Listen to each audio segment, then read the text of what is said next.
দেখেছিলাম ঠাকুরবাড়িতে। আর এবার থানায় নালিশ মমতা বালা ঠাকুরের। গাইঘাটা থানায় লিখিত অভিযোগ মমতা বালার। গতকাল শান্তনু ঠাকুর মমতা বালা অনুগামীদের মধ্যে সংঘর্ষ। একজন মমতা বালার অনুগামী হাসপাতালে ভর্তি। মোট 13 জনের বিরুদ্ধে দায়ের করা হয় অভিযোগ। বরুণ বিশ্বাস নামে শান্তনু ঠাকুরের এক অনুগামীকে গ্রেফতার করেছে পুলিশ। ধৃতকে পাঠানো হয়েছে আদালতে।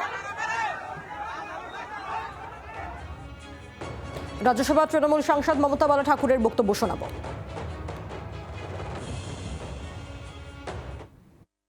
এতদিন ধরে তারা বললো সিএতে অ্যাপ্লাই করলে, শান্তনু ঠাকুর বললো খুব বড় করে যে আমরা নাগরিকত্ব দেব, অ্যাপ্লাই অনেকে করলো, আজও তারা পায়নি।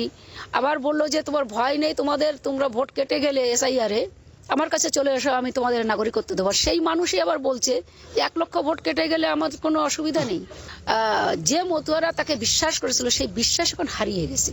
আর বিজেপি এইভাবে সন্ত্রাস আপনারা এর আগেও দেখেছেন, আমার সঙ্গে যেটা করেছে ঠাকুরবাড়িতে, ঘর থেকে বের করে দিয়েছিল। এবং এর পরে আমরা ভেবেছিলাম যে আজকে হয়তো কিছু ভক্তদের হয়তো ওর সঠিকভাবে জবাবটা দেবে, কিন্তু এইভাবে দেবে, বিজেপিদের দিয়েও মারধর করবে, এটা আমরা কখনো ভাবিনি। ক্যাডারদের দিয়ে বিজেপির এইভাবে করবে, এই সন্ত্রাস ঠাকুরবাড়ি এটা ছিল না কোনোদিন। শান্তনু ঠাকুর যেদিনকে থেকে ও এমপি হয়ে আসছে তারপরের থেকে এটা চলছে।